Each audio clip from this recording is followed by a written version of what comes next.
Ready to ditch that unwanted Apple subscription or free trial? This guide will show you how to cancel it directly from your iPhone settings, making sure you don't pay for something you no longer need. First things first, open up your settings app on your iPhone. At the very top, you'll see your name. Give that a tap and then select subscriptions.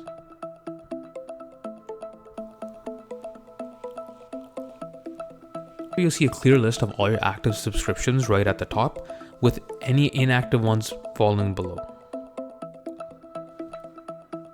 It's a quick way to see everything you're currently paying for.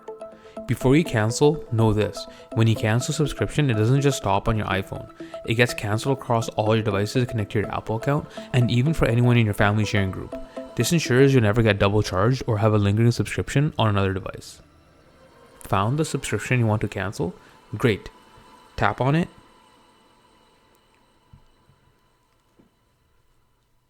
Next, you'll see a clear option: cancel subscription. Tap that. A confirmation screen will pop up. This is important.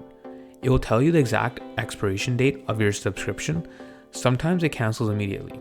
Other times it will run until the end of the current billing period.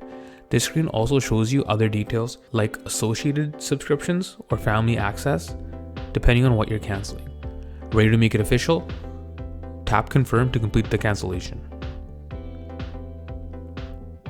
To get back to your main subscriptions list, simply tap subscriptions in the top upper left corner on your screen. You might still see a cancel subscription in your active list for a bit, but don't worry. Instead of a renewal date, it now clearly shows an expiration date confirming it's on its way out.